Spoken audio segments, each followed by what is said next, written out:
नमस्कार विद्यार्थियों, मैं सुनीता अरोरा आज आपको क्रिया अर्थात वर्ब इसके भेद और परिभाषा बताऊंगी। जैसा कि आप कर समझते हो, क्रिया के बिना संसार की परिकल्पना भी नहीं की जा सकती।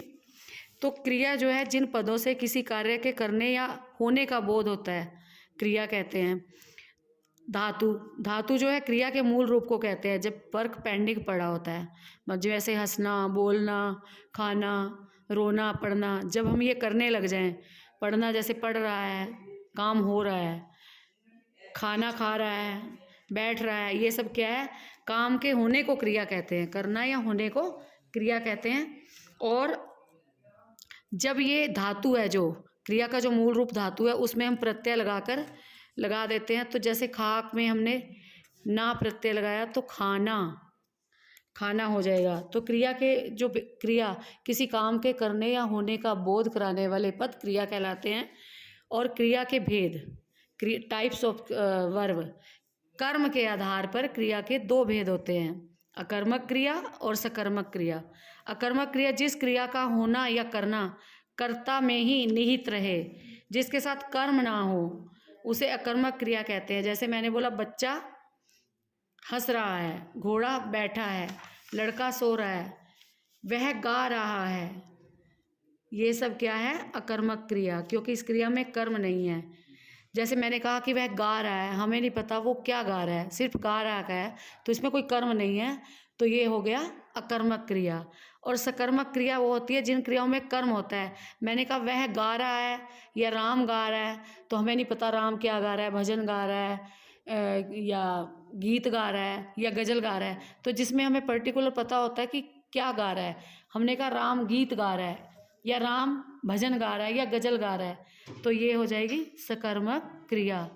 तो क्रिया का फल जब कर्ता पर नहीं कर्म पर पड़ता है तो उसे सकर्मक क्रिया कहते हैं। और जब क्रिया का फल सिर्फ कर्ता पर पड़े तो वहाँ पर अकर्मक क्रिया होती है। मणिका खाती है, अकर्मक क्रिया। मणिका खाना खाती है, सकर्मक क्रिया। माँ काट रही है, अकर्मक क्रिया। माँ सब्जी काट रही है, सकर्मक क्रिया। तो उपयुक्त वाक्यों में खाती है का कर्म खाना खाती है, और सुनाई का कर्म कहानी सुनाती है, या गीत का कर्म गीत सुनाती है, उसका कर्म गाने का कर्म। तो ये जो कर्म है, ये सब जिसमें कर्म आते हैं वो सकर्मक क्रिया होती है। तो जिसमें किसको, किसका, क्या और कैसे उत्तर मिलता है तो वो क्रिया सकर्मक होती है। यदि वाक्य में प्रश्नों का उत्तर नहीं मिलता तो अकर्मक क्रिया होती है। कबीर नाच रहा है, हीरा आम खा रहा है। क्या नाच रहा है? कबीर। कोई उत्तर नहीं है। तो हीरा आम खा रहा है, क्या खा रहा है? आम खा रहा है, तो ये आम उसमें उत्तर है। तो ये हो गई सकर्मक क्रिया। सकर्मक क्रिया भी दो प्रकार की होती है। एक कर्मक क्रिया, जिन क्रियाओं में एक ही कर्म होता है और एक ही संख्या होती है, उसे एक कर्मक कहते हैं। रजत ताश खेल रहा है तो श्यामा पत्र पढ़ रही है, इसमें श्याम सिर्फ पत्र ही पढ़ रहा है और रजत सिर्फ ताश खेल रहा है, तो इसमें एक कर्म हुआ। तो उपयुक्त वाक्यों में जो ताश और पत्र है वो एक ही है, और खेल रहा है तथा पढ़ रही है एक कर्मक क्रिया है। द्विकर्मक क्रिया, जिन वाक्यों में कर्म की संख्या एक से अधिक होती है उसे द्विकर्मक क्रिया कहते हैं।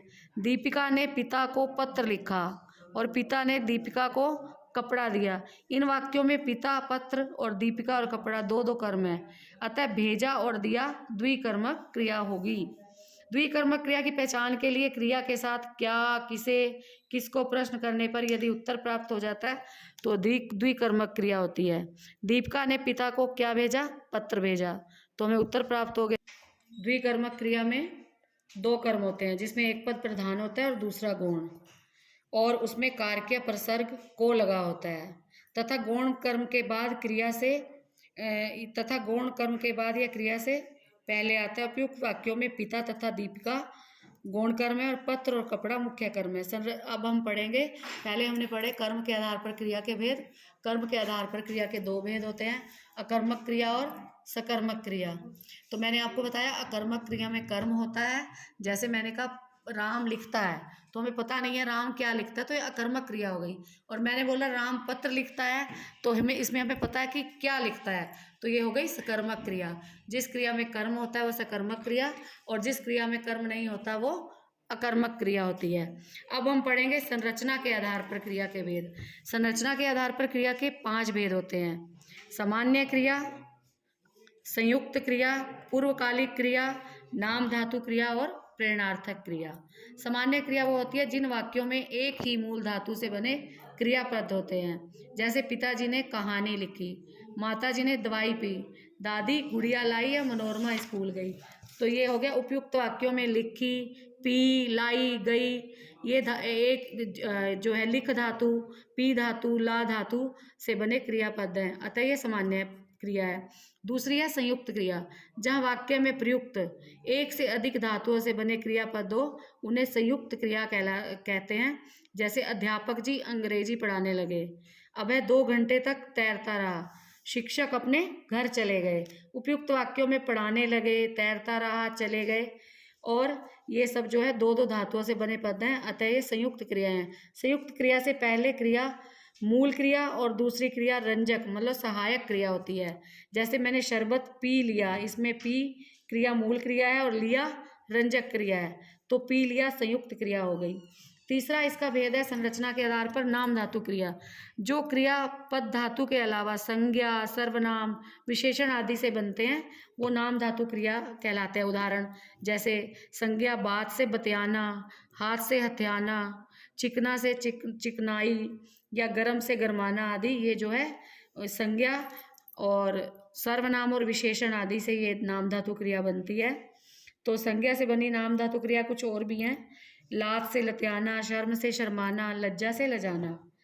तो विशेषण से सर्वनाम से बनी है अपना से अपनाना, और विशेषण से बनी है चिकना से चिकनाना, दोहरा से दोहराना, और भगोड़ा से भागना, और तोतला से तुतलाना।